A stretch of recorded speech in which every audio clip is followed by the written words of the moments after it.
Udah tahu belum nih hari ini kita akan belajar apa? Belum. Belum. Pembelajaran minggu kemarin apa ya? Mengenal tokoh-tokoh cerita. Oh, pembelajaran minggu kemarin mengenal tokoh-tokoh cerita sudah diajarkan ya? Sudah, Bu. Baru disebutkan aja kan, tapi belum dijelaskan secara rinci. Iya, Bu. Oke. Hari ini kita juga akan belajar tentang unsur-unsur intrinsik dalam dongeng. Tapi sebelum belajar kita akan melakukan ice breaking terlebih dahulu. Pasti kalian terus semangat kan? Silakan akan dibantu oleh Bapak Akbar. Silakan Bapak Akbar. Oke, pertama mari kita berdiri untuk melakukan ice breaking. Biar Anda tetap rileks dan Anda tidak ketegangan. Oke, tiga orang ngomong selamat pagi, pagi, luar. Yes. Oke. Bisa dipahami? Bisa. Oke, kita mulai. Selamat pagi. Luar biasa. Oke, kita lanjut ke semua. Silakan kembali, terima kasih. Gimana, udah siap belum? Sudah. Sebelumnya ibu mau nanya nih, udah pernah dengar dongeng belum? Sudah. Coba sebutin apa aja dongeng yang udah dibaca dari kalian atau yang kalian tahu deh. Kancil dan buaya. Si kancil dan buaya. Terus Dongeng Raja Mereka. Raja Mereka, Dongeng kura-kura dan kelinci. Kura-kura dan kelinci, betul semua. Jadi anak-anak semua udah pernah baca dongeng ya? Nah, sekarang kan kita mau belajar tentang unsur intrinsiknya yang akan diajarkan oleh Bapak Kurnia Akbar. Pada Bapak Kurnia Akbar saya persilakan. Oke, terima kasih. Baik, nanti semua sebelum kita melanjutkan dan menampilkan sebuah dongeng, terlebih dahulu kita harus mengenal apa itu dongeng. Jadi anak semua sudah tahu apa itu mengenal dongeng dari segi mana? Dari segi latar, alur, watak, alur dan Oke, betul, terima kasih. Jadi mengenal dongeng, dimana kita ketahui dengan itu ada pengertian dari dongeng tersebut. Ialah sebuah cerita yang bersifat kekhayalan, tetapi mengandung pesan yang baik. Dengan unsur dongeng, latar, tokoh, watak, alur, dan makna. Yang dimana latar itu seperti adalah keterangan menjelaskan tempat atau suasana yang berada dalam cerita tersebut. Terus ada juga watak, yaitu suatu perilaku yang berperan dalam jalannya cerita. Ada juga tokoh. Tokohlah sebagai sebuah yang berupa peran yang ada dalam tokoh cerita dongeng tersebut. Dan juga ada alur. Alur ini ialah sebagai jalan cerita dari mulai pengenalan maupun munculnya masalah-masalah di masa lalu. Terus ada juga terakhir dan juga ada juga amanat. Amanat adalah pesan yang sangat terkandung dalam cerita tersebut, baik pesan moral maupun pesan yang sangat memiliki unsur-unsur yang wow. Oke, kita lanjut. Jadi, apa sudah mau melanjutkan videonya, Ibu? Ya boleh. Kalian sudah siap belum mendengarkan cerita dongeng? Sudah pernah lihat video dongeng belum? Tadi kan udah dijelasin sama Mama Akbar kan, apa aja nih tokoh, alur, tadi sudah dijelaskan kan semuanya. Tolong disimak baik-baik nanti video yang akan Bapak Ibu tampilkan, karena nanti akan ada soal yang akan kalian diskusikan bersama teman sekelompok kalian. Lalu akan ada cerita kembali nanti di depan menggunakan bahasa kalian sendiri ya nanti ya. Jadi mohon disimak baik-baik nanti videonya. Udah siap kan ini? Betul, Bu. Bentar ya. Kalian masih semangat belum? Semangat ya. Tapi kok pada lemes semua? Panas, Bu, AC-nya nggak nyala. Saya nggak nyala ya. Maaf ya, karena ini udah jam siang juga. Oke, semuanya disimak ya baik-baik ya. Nih, kita tonton video ya dongeng. Gimana kabarnya teman-teman? Apakah semua baik-baik saja? Kelihatan tidak? Alhamdulillah, semoga kita dalam lindungan Allah Subhanahu wa Ta'ala. Amin amin ya robbal alamin. Cerita dongeng Sang Kancil dan Buaya. Alkisah, cerita seekor kancil yang tak kenal jernih sedang berjalan di hutan dengan merasa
Coba Natri, Eh, yang kamu dapat apa aja dari cerita dongeng yang sudah ditampilkan? Ya awalnya itu kan kancil kebingungan gimana cara untuk menyeberangi sungai. Terus dia juga mempunyai ide nih, mumpung ada buaya nih, jadi karena kan dia cerdik kan, jadi hei buaya gini. Jadi buaya itu nurut, padahal kancil itu membohonginya dan akhirnya kancil bisa melalui sungai tersebut taman. Oke, terima kasih. Tepuk tangan untuk Natri. Oke, teman-teman, kalian bentuk kelompok jadi satu kelompok 3 orang. Oke, ayo bentuk. Dulunya bikin pembicara. Terus sediain kertas dan juga pulpennya. Karena kalian semua tadi kan udah nonton video dongengnya kan, sekarang ibu minta untuk kalian diskusikan siapa aja tokohnya, bagaimana penokohan, latar, alur, watak, dan dasarnya. Yang tadi udah dijelaskan dari Bapak Ahmad ya. Kalian diskusikan apa saja. Nanti akan ibu minta untuk presentasi dan menceritakan kembali. Oke? Silakan. 5 menit ya.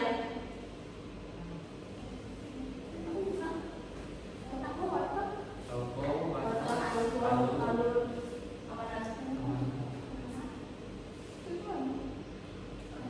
ya, nah.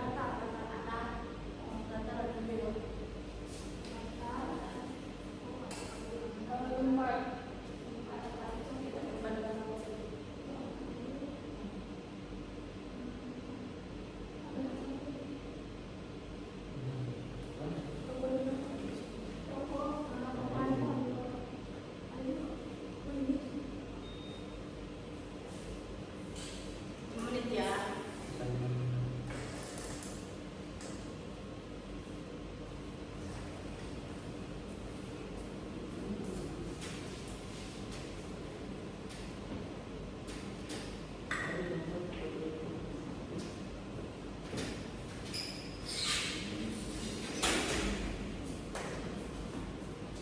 Ada yang kesulitan tidak? Kak Putri itu bantu semuanya. Ada pemeriksaan untuk yang berikan. Alurnya itu ada alur maju, ada alur mundur, dan itu ada ada alur campuran juga. Alur campuran itu ada alur maju dan mundur dalam satu cerita.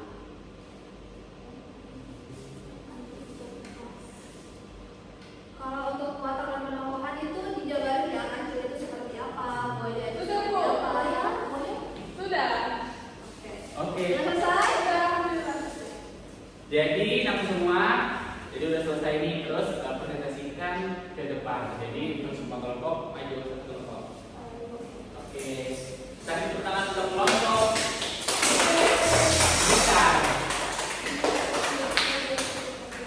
Oke, coba ceritakan ulang dari dongeng Kaki dan Buaya. Oke. Kalau Kak Putri. Iya, iya. Itu kan kancil dan buaya. Kancil itu cerdik, dia mau buah dengan menipu buaya seperti, yo, ayo kita nih kancil, ayo buaya, kancil bilang gitu. Nih, ada kok di dekat seberangku makanan untuk kamu. Rupanya terus kancil itu membuat tangga dari buaya-buaya tersebut. Dia melangkah, terus dia bilang gini sama buaya. Buaya, kamu aku tipu, gak ada makanan lagi di seberang. Terus kancil itu dengan cerdiknya bilang gini katanya, ya udah aku tipu kamu, sudah sampai di seberang dan betul memilih memakan buah tersebut. Oke, kita kasih untuk kelompok hijau. Wow, good job. Yeay. Oke, boleh teman-teman presentasi untuk kembali ke duduk masing-masing. Kita kasih tangan untuk kelompok. Ya.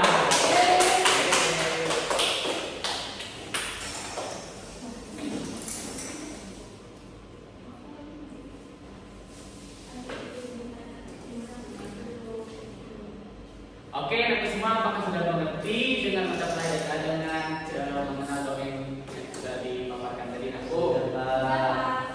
Gimana Pak? Bagaimana?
mencari makan dengan cara tersebut itu adalah salah satu jalan yang baik tanpa imbalan. Walaupun dengan senang hati dan suka hati untuk berbaris di tengah sungai. Mungkin itu ya, ya nak? Tidak di dunia nyata nggak apa-apa ya? Kalau kita mencoba sifat pensil seperti itu. Mungkin kita bisa mengambil yang buruk, Mengambil yang baik. Mengambil yang baik. ya mengambil yang baik dan membuang jauh-jauh hal yang buruk. Oke, itu saja. Bagaimana dengan semua? Mengerti, Mengerti. Pak. Bukan berarti harus diambil semua ya, karena kan ini dongeng bercerita kenapa dia sedih, Ya. karena kan sudah kepepet untuk dia hidup atau mati gitu. Dia harus melanjutkan hidup, karena kan tidak ada orang yang mau mati sia-sia kan. Oke, selanjutnya kalau teman-teman semua udah paham, ibu akan lanjut ke Ibu Disney untuk menutup pembelajaran kita hari ini. Baik, terima kasih kepada kelompok Mekar telah mempresentasikan hasil diskusi kita dengan sangat baik. Ibu meminta tolong apresiasi sekali lagi untuk kalian semuanya. Baik, sebelum menutup pembelajaran, Ibu meminta tolong kepada satu orang untuk menyimpulkan hasil pembelajaran hari ini. Ayo, Nak Farid. Saya Bu, tadi Bu. Iya, Bu. Iya, Bu. Iya, Nak Farid. Nak. Kesimpulan pembelajaran hari ini kita belajar tentang unsur-unsur dongeng. Yang pertama ada tokoh, latar, suasana, dan kita mendengar dongeng si kancil dan buaya. Betul. Dan tangan dulu. tepuk tangan.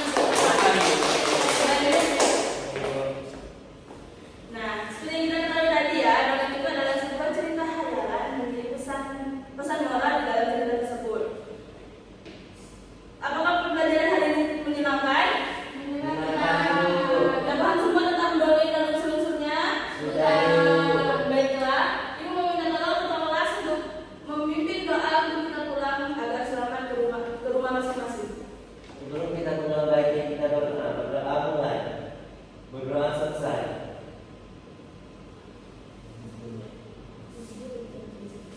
Baiklah, ditutup pembelajaran hari ini dengan mengucapkan wabillahi taufiq wal hidayah. Wassalamualaikum warahmatullahi wabarakatuh. Waalaikumsalam.